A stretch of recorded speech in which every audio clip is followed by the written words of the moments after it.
Prime Minister Justin Trudeau has banded with allies in sounding the alarm around the Israeli military expanding its offensive into the densely populated southern Gaza Strip.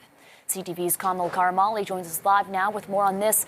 Kamil, break down this joint statement. What exactly have the leaders put out? Yeah, good morning. So it is Canada, Australia and New Zealand in this letter saying that there is now an international consensus that a humanitarian ceasefire is the best course of action, at least for now, moving forward, and asking Israel to not move forward with this offensive in Rafah, where 1.5 million Palestinians are currently taking shelter. Now, the joint statement, it once again called for a direct ceasefire, saying an immediate humanitarian ceasefire is urgently needed and that hostages must be released, adding once again that many countries, not just these three, agree on that path moving forward. It also says, adding with the humanitarian situation in Gaza already dire, the impacts on Palestinian civilians from an expanded military operation would be, quote,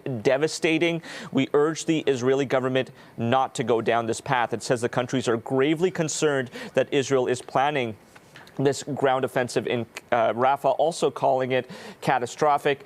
It also says Canada, Australia and New Zealand remain steadfast in their commitment to a two-state solution.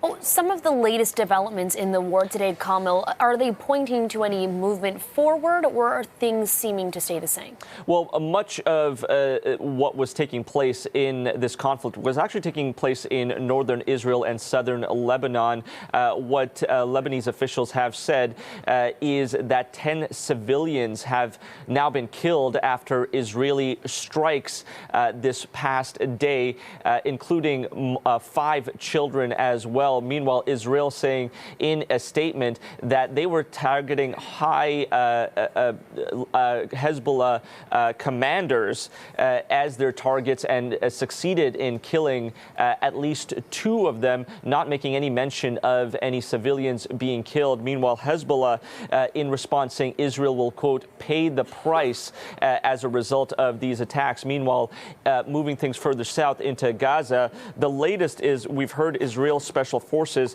have entered the main southern Gaza hospital, raiding a site where thousands of Palestinians were seeking shelter. Now, Israel military has said the operation was based on, quote, credible evidence that hospital was home to Hamas fighters that were possibly hiding a couple of the hostages from the October 7th attack. Meanwhile, Gaza's health ministry has confirmed the site has been stormed after IDF forced those civilians to evacuate that hospital. Back over to you.